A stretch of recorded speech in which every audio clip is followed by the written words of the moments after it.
Today, Major General Smedley Butler had these words to say at the National VFW. War is a racket.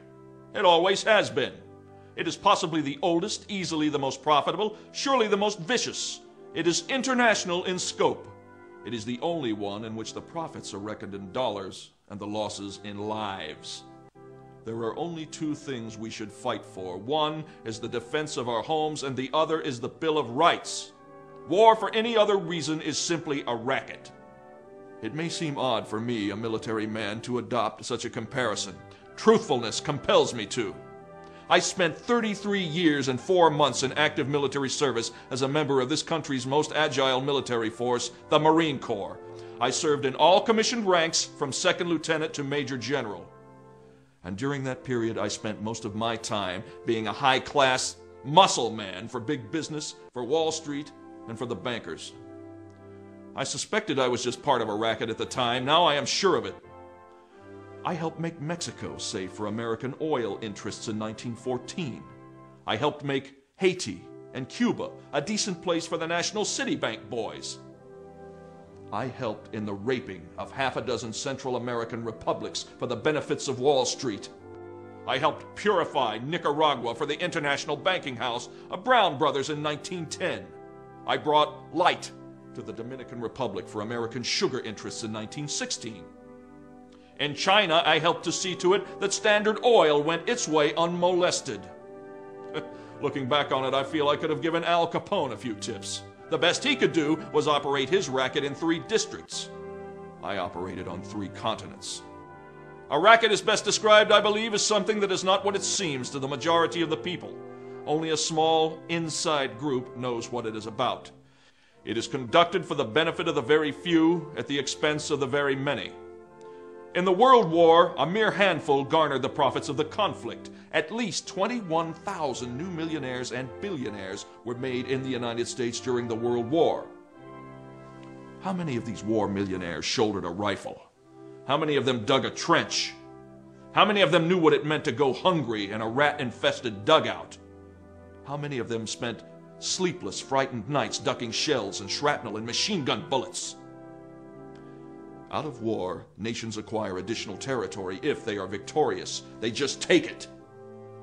This newly acquired territory promptly is exploited by the few, the selfsame few who wrung dollars out of blood in the war.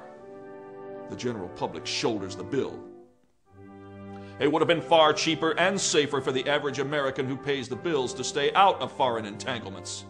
For a very few, this racket, like bootlegging and other underworld rackets, brings fancy profits. But the cost of operations is always transferred to the people who do not profit. Take the World War. It cost the United States taxpayer some $52 billion, and we haven't paid that debt yet. But ultimately, it's the soldier who pays the biggest part of the bill. If you don't believe this, visit the American cemeteries on the battlefields abroad, or visit any of the veterans' hospitals in the United States. Napoleon once said, "All men are enamored of decorations, they positively hunger for them." So, by developing the Napoleonic system, the medal business, the government learned it could get soldiers for less money, because the boys liked to be decorated. Until the Civil War, there were no medals. Then the Congressional Medal of Honor was handed out. It made enlistments easier. In the World War, we used propaganda to make the boys accept conscription. They were made to feel ashamed if they didn't join the army. So vicious was this war propaganda that even God was brought into it.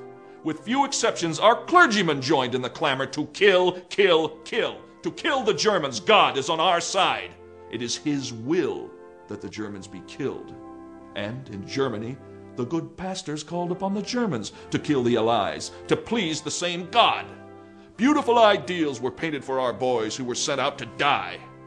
This was the war to end all wars. This was the war to make the world safe for democracy. No one mentioned to them as they marched away that their going and their dying would mean huge war profits. Thus, having stuffed patriotism down their throats, it was decided to help make them pay for the war too. So we gave them the large salary of $30 a month. All they had to do for this munificent sum was to leave their dear ones behind, give up their jobs, lie in swampy trenches, and kill and kill and kill. And be killed.